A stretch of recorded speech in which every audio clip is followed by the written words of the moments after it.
Hi, this is Mark for Faith on Tap, and this week we are exploring dreams. We all had them as kids, and maybe they gave us wings. So what were your dreams when you were young? To play ball? To perform on stage? Maybe become a doctor or even the president? Do you still have dreams? Do we use them to move ourselves forward? I think that's the more important word, better yourself, but challenge yourself. Yeah. I think we've lost the ability to challenge ourselves. We think small, we think conservatively, we think, and I don't mean that in a political sense, we think little. And so we're not disappointed when little doesn't transpire. What kind of dreams might a pastor have? Yeah, I think I believe as a pastor, I've got pastor dreams. My dream has gone from when I was a younger pastor to wanting a big church to being an older pastor now just wanting a healthy church. So what does that look like? Does that mean numbers? You probably got to pay the bills. And does that mean healthy people spiritually? Yes, that does. And so my prayer life reflects that dream of, okay, God, I want a healthy church. And as with any dreams, we can either let them die or do something about them. But sometimes as Christians, we make a calculated error. And I think sometimes we as Christians, we have this dream and we say, God, okay, just do it. When God's like, it's your dream, you do it. Whether you dream big or dream small, let's talk about where these dreams take us. Let's go.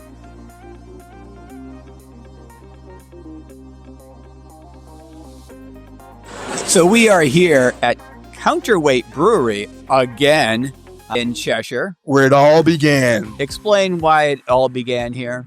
Well, this was the first place we decided to venture into and start talking to people just about questions of life. And then what we started here developed into Faith on Tap podcast. Yeah.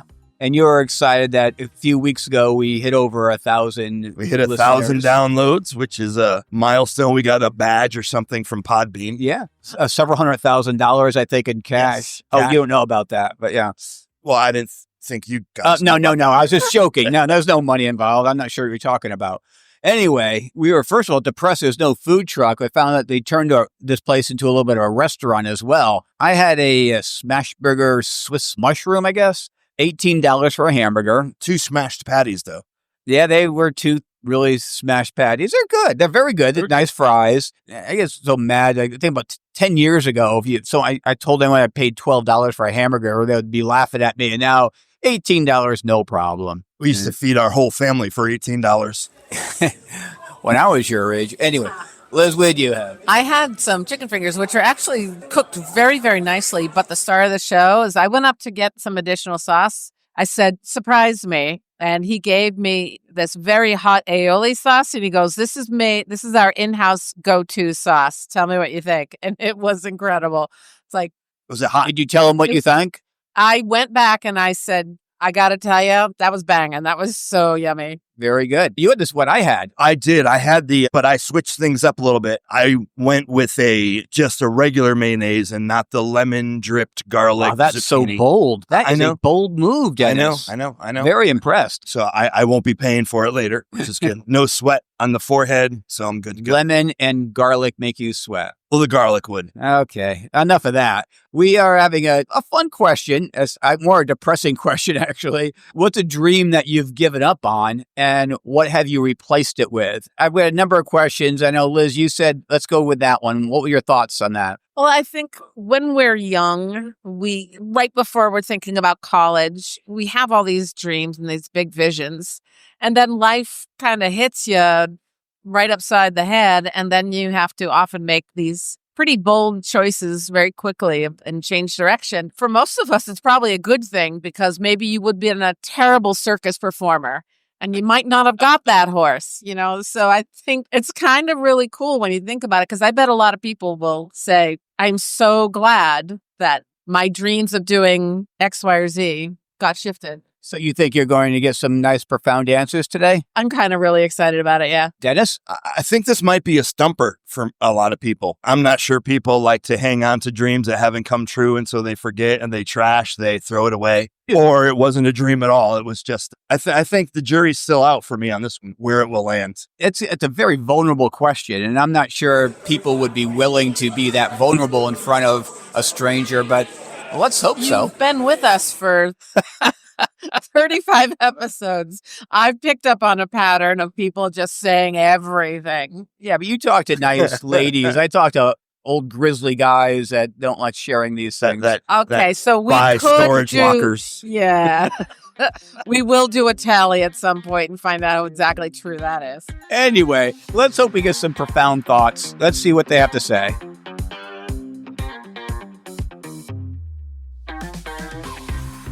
My name is Jeff. Jeff, what's a dream that you've had that you had to give up, and what have you replaced it with? To have lots of money, we went with the having kids route instead. And how did that turn out for you? Awesome. Did that happen by choice? Yes, by what was the choice. circumstance that happened? By choice, we decided to have children, and there goes all the extra money. And how old are they now? They're grown adults now. They're grown adults. And do you ever look back at those times and think that I'm so glad that we went this route? All the time. And do you see them still now? We see them often, yes. Oh, awesome. What was the original thought of pursuing that first dream?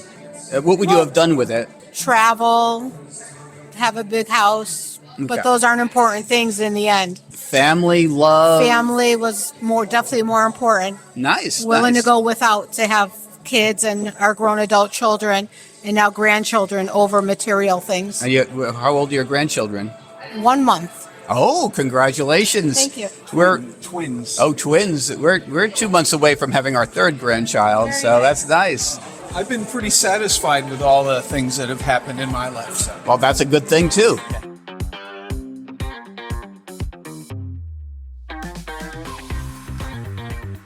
What dream have you let go of, and what have you replaced it with? Well, I think one dream I had growing up was to be a professional football or soccer player. Mm-hmm. And I gave that up because I just loved maths. And then maths sort of replaced that. And I decided I'd go, down a sort of maths pathway rather than What's math? Oh, sorry, math. Apologies. Okay. Sorry, math. I'm sorry, I have an accent. I couldn't understand it. You study mathematics? I did study mathematics. did? Yeah, indeed. And for what end goal were you? To then, I don't know, sort of enjoy the thrill of learning. University at college. Very cool. Yeah. Very cool. And so let go of the football, soccer dream, Uh-huh. I guess. And do you regret that at all? I guess sometimes I think it would have been pretty cool. Mhm. But I think my ability was probably the leading factor in my fall off. Yeah, So that's you're- probably sparked it more. Your soccer ability maybe wasn't. Yeah. Wasn't, I think, the reason for me, or rather was the reason for me quitting, Got it. rather than any sort of let go. And are you sad? Like you're not a professional soccer player? I think sometimes. Yeah. Sometimes. I'd definitely say, it's the childhood dream. Let Mhm. go, Mhm. I guess. And are there any other dreams that you have kind of in your pocket that you're just thinking about? They haven't gone away yet, but you haven't really pursued them yet. Oh, I think in front of the parents. it's a tough one. Apart from professional whistler, which they currently don't have as a sort of long-term career option, I struggle to think of one there really. I think I sort of quite happy with everything at this time. Excellent. Especially your girlfriend, right? Especially my girlfriend, absolutely, absolutely, 100%. And her family. And her family more than anything. Awesome. Absolutely.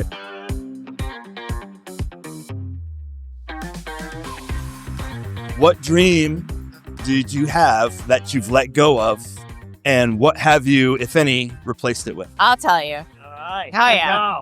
My dream always growing up was to be an actress or a performer. He can coach you for whistling. Well, he's actually quite excellent. Yeah. I play the piano, but I always loved music. I always wanted to be a performer. I always wanted to live in Hollywood and like be on the Oscars or get an Emmy or something like that. Clearly, I replaced that dream with being a doctor and helping other people. So being a doctor, was that seriously a dream of yours? Like something that... It was sort of. I mean, I loved science. I didn't really think, I didn't spend my whole life thinking I want to be a doctor. I want to be a doctor. I wanted to be a chemist actually first. And then I realized I wasn't that great at research and I wanted to be around people. I didn't want to be alone in the lab. And so I was like, go to medical school. So your dreams are almost polar opposite. One is look at me. And the other one is how much can I give myself away? I know. What happened? I don't know. I mean, I think part of the original dream is I realized that I probably I'm not talented enough to do all that stuff, but I like it. So I still do it like on the side or whatever, but yeah. So you dance and perform and act. And... I'm an amateur of everything, but yeah, I play the piano stuff. Very cool. Yeah. Any regrets letting the dream go? No. I mean, I will say when I was in high school, I went to this program at Wesleyan. I grew up in Madison and I went to this program called the Center for Creative Youth, and it was a summer-long program and it was very hard to get into. And really it was for people who wanted to spend their lives in the performing arts. So it was musicians, it was theater, creative writing. It was very, and you had to audition to get the position and you really had to prove that you wanted to do this for your whole life. And even then, I was it was between my junior and senior year in high school. I knew, I was like, I'm going to college to be going to science. I'm like, not going to do this because I knew I wasn't good enough to make money, but I faked it. I was like, I want to be a musician. And I went to the program for the whole summer and it was the most amazing experience. It was awesome. I did piano. So something you didn't think anything of was actually gave you a very good experience. So good. I'll never forget it. So chasing the dream you let go, you still had some really good experiences. It kind of built into you who you are today. Absolutely. Awesome. Yeah. Thank you so much for sharing.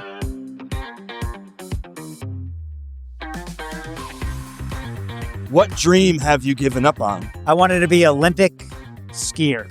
Really? Downhill, slalom? Both, all of the above. Really? He's an amazing skier. That should have been his name.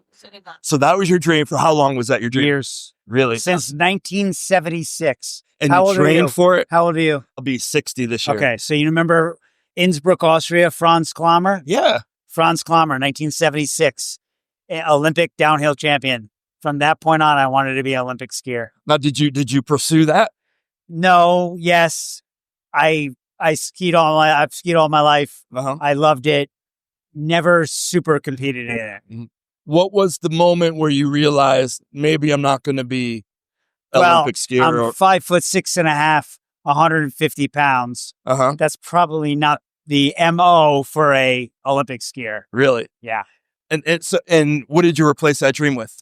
Yeah, my career. I love skiing. I ski to this day. I will do it. I would rather do it than anything else in my life. So I just parlayed that into just enjoy skiing. Any regrets letting it go? Oh, yeah. Yeah. But I knew I was going to be good enough.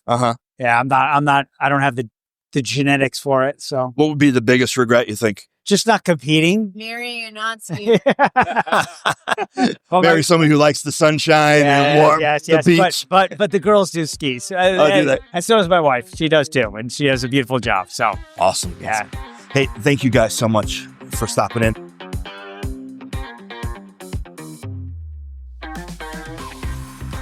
Hey, Liz, how's life on the farm? Oh, I'm living the dream. If that dream involves endless shoveling of you know what. I do know what. You know, being from the city, we city folk might not know you know what is what. So what are you showing? Something you've been said you're full of. Yeah. And that was a voice of the guru of guidance. Ooh, I subscribe to that. All right, he's taking it. I get there. All right. So before going in, we asked the question, what's a dream you've let go and what took its place? where we were hoping that we'd get some depth and conversation, and we had a mixed bag. I personally talked to a nice couple. There's nothing. He didn't have any dreams. I never had any dream that I really had. I never really thought about having dreams, and I want to discuss that a little bit later. And his wife said she gave up having lots of money for having kids. I have nothing to say. Kind of the American way. Yeah, it's maybe worldwide. Yeah, Hollywood anyway. Yeah, but again, I think we talked off air and said like most people just go in and they don't make a conscious effort. Let's sacrifice money for a family. It's just something you do. Yeah. I mean, babies cost a lot of money. Yeah, yes, they do. As I walked into your home and saw a crib full of gifts. Yeah. Yeah. I don't know what happened. Liz had a couple interviews that were swimmingly well, except they didn't record. Did you remember, Liz, what the interview that we will not have aired, what they stated? Well, the fellow I talked to, he was very similar to the fellow you talked to. He said he had no dreams whatsoever. And because he grew up in the family business and it was kind of decided for him and he was fine with it, that he was just going to carry on. And so he was very content with that situation. And Dennis, you talked to Theo and Deb. Yeah, Theo was here visiting his girlfriend's parents from England. It was interesting because Theo gave up the dream of being a professional soccer player, which I would think as he was a young man, probably I would say early 20s. I can understand, in America, we want to be in the NBA, we want to be in the NFL, we want to be in the MLB. I mean, all these things. So I get it. But Debbie, she too wanted to be in that I want to be famous genre of being either an actress or a musician. She plays piano. And I thought it interesting that they felt very childhood dream-esque. Like, this is what I want to be as a kid. I want to be the professional soccer player, the football player, or the basketball player. And do those things change as we move on? Theo was still young. He was involved in mathematics. But Debbie was a doctor. And so she gave up this dream of being the center of attention to kind of giving herself away and being a doctor and helping people. It's kind of like turning your dreams inside out. Right. It's very interesting. Yeah. Yeah. To me, I've asked this question to other people as well. What really surprised me was the number of people I know, I thought fairly well, said, yeah, I've never had a dream. I never really dreamt of anything of strength, of anything big. And I go, wow. And I said, well, is it just me? Because I dream, I have lots of dreams and lots of unfulfilled dreams. And I was just, maybe it's just me. What do you guys say? Do you think most people have these? I'm not talking about when you're 5, you want to be a fireman, but like when you're growing up through high school, college, your 20s. Less common than it used to be. I mean, to the point where it's kind of almost, it's like a punchline. It's like on Seinfeld when Kramer goes to fantasy camp. There's this 40-year-old man. He's going to fantasy baseball camp and he punches Mickey Mouse or something.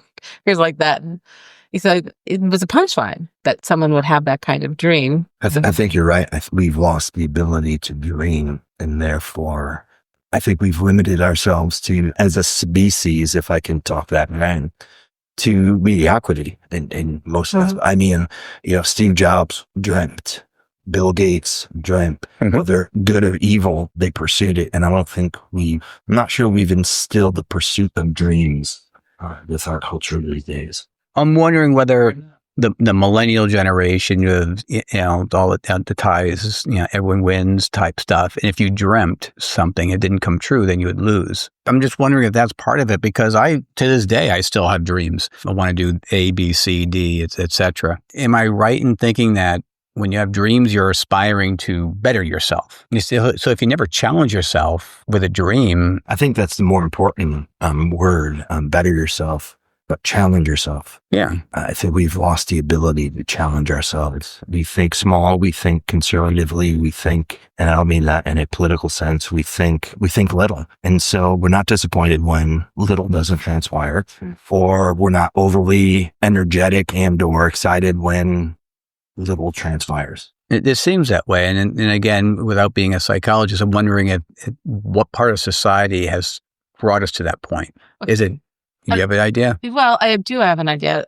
There's a famous short story by Kurt Vonnegut called Harrison Bergeron, where it's in the future where all of society is equal. But Harrison was gifted and he was able to do things. So since everyone was supposed to be equal, if he started thinking or demonstrating talent, they would put loud noises in. Everyone had embedded earphones. So if he was starting to think too much or to be too creative, and this happened to everyone, but the story was about him, they would interrupt this ability. And science fiction is meant to be a microscope of what's happening in the contemporary world. And so that was written quite a long time ago. I think we're seeing how that's playing out now, where everyone has to have this level. It has to be level for everyone. And if anyone's special in any way, we have to stop that. Right. And not allow them, just like move along. It's like I'm thinking of the Jackson Browne song, The Pretender. Mm-hmm. Yeah, if you listen to the song The Pretender. He gave up. He gave up. Yep, he gave up, and let's just fake everything. Let's fake everything. Yep. And pretend. Smile. Hence the name Pretender. Yeah. But isn't that what we've created generations to kind of embrace? Yep. But who is they? That's what I'm asking, though. Where did that... they?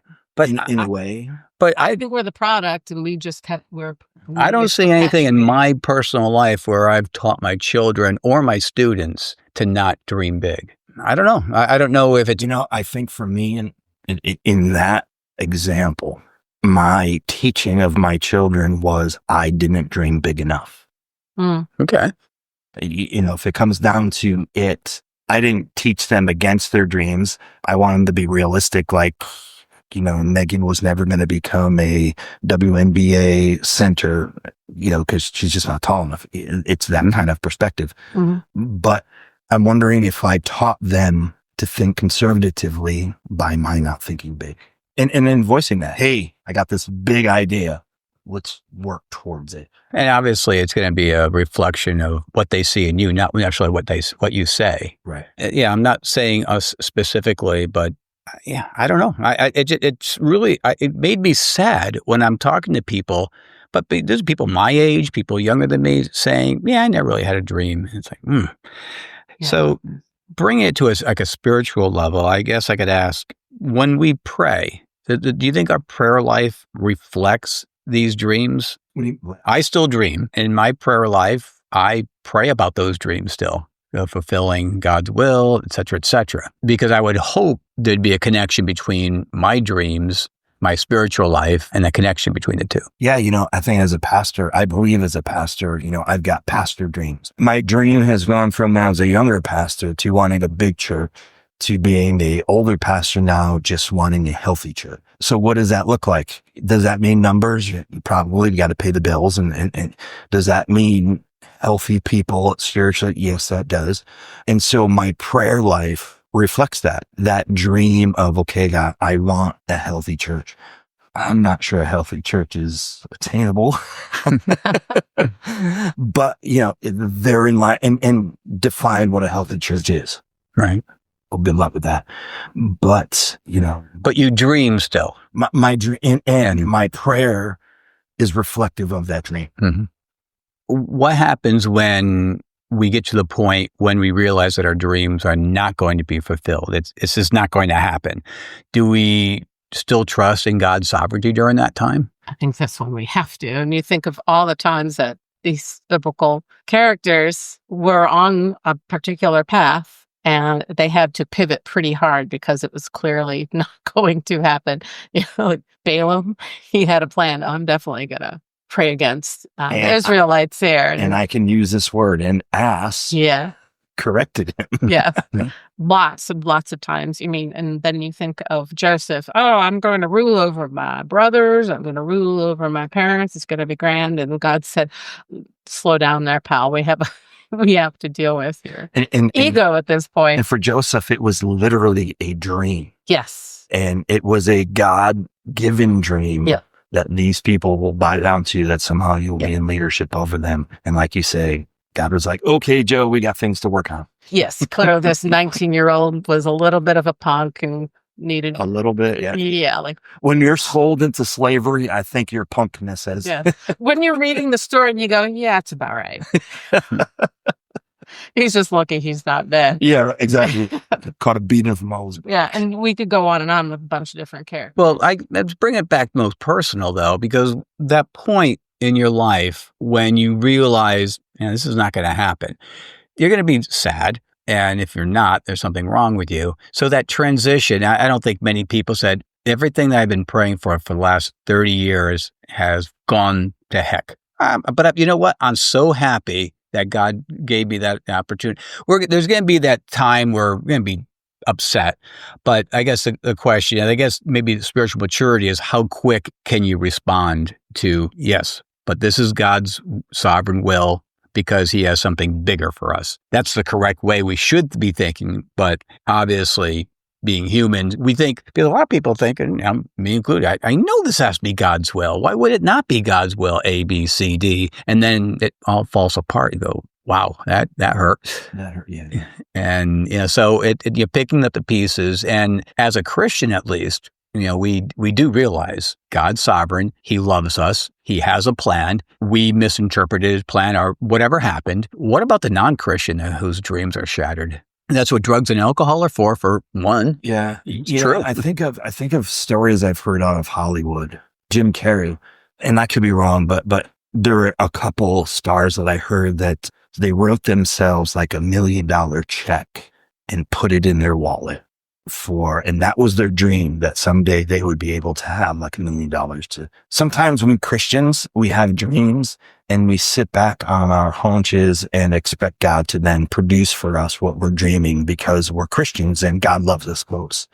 But in the secular world, I find that people have a dream and the audacity and the intensity that they go after that dream to make it real many times is beyond what Christians experience. It's like Nehemiah and the wall. Like Nehemiah did go, okay, God, build the wall. He actually took action. Yeah. And he did something about it. And he rallied people around and he went to officials and he got money and he got backing and he got all these things. And I think sometimes we as Christians, we have this dream and we say, God, okay, just do it. And God's like, it's your dream. You do it. That's good. Yeah. Does anyone want to share a dream that they've had that they had to give up? When I was a kid, I was quite convinced I was going to be a vet. Really? Well, not when you're 4, but hopefully when you're older than that. No, I was the vet path for quite a while. And then I was told by my mom, oh, you're afraid of the sight of blood. Like, I am? I guess, okay, I guess I can't do that now. And so I kind of gave it up. But now I do lots and lots of vet adjacent stuff. I've seen it. I've seen your hands filled with. I dropped, being a vet, still always hanging around in the whole animal universe. So your dream was pseudo fulfilled.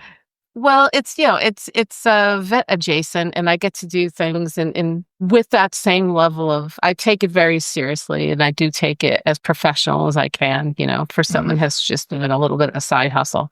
So again, your dream that you had was not dashed, it was just diverted to a different direction of the same idea. Yeah, it took decades before I got back to it. I mean, literally 40-something years. So let me ask you, Mark, was it a dream for you to become a meteorologist, or was that? Oh, absolutely. I mean, when I was in first grade, starting in first grade, I'd give the weather forecast to the class. I'd draw maps and stuff. And through high school, everyone knew me as a weather guy. And I would, the teacher would say, what's happening? Weather. I'd go up and do the weather and do that. And I was. Did you picture yourself like on TV? Oh, absolutely. And really? Oh, yeah.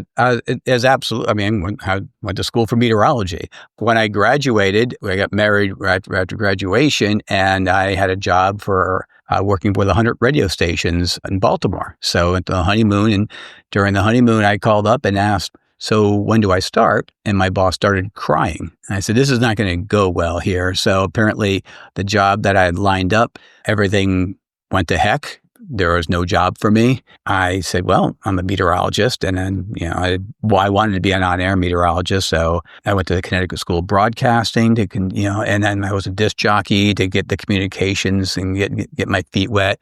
I made a lot of tapes and stuff like that. Long story short, I wasn't good enough for TV. Who made that determination?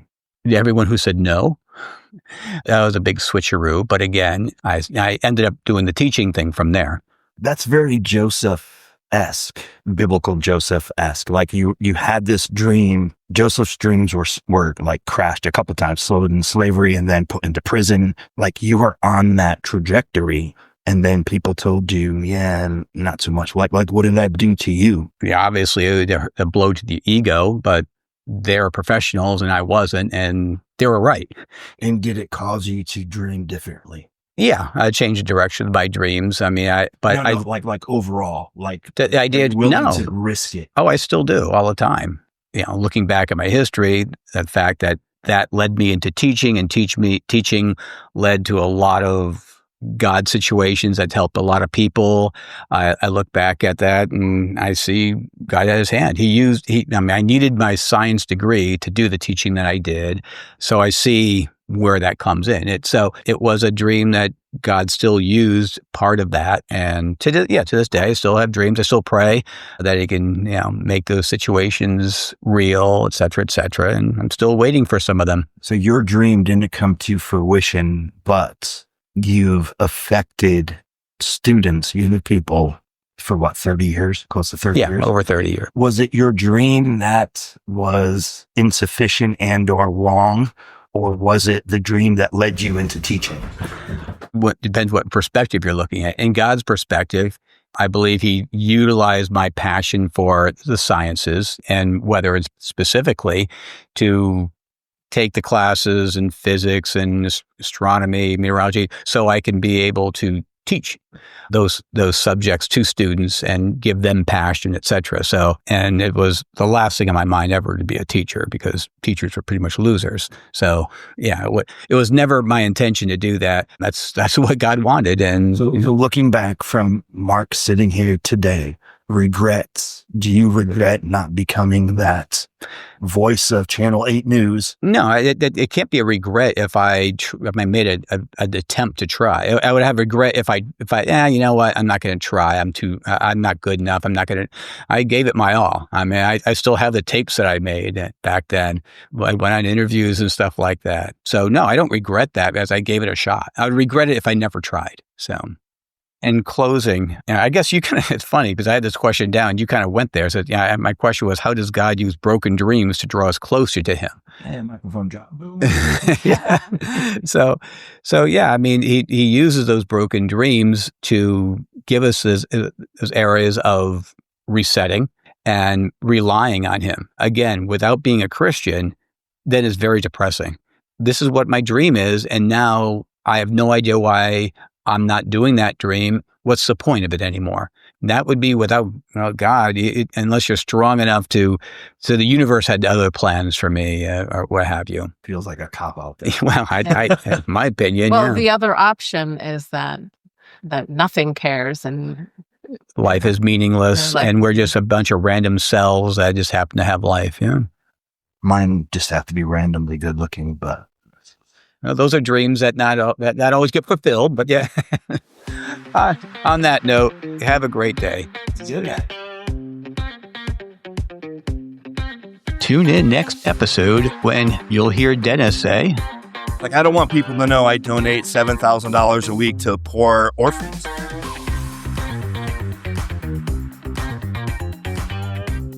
Hey, awesome listener. If you're enjoying our podcast, give us a little love, like, share, follow, and snag this episode for later.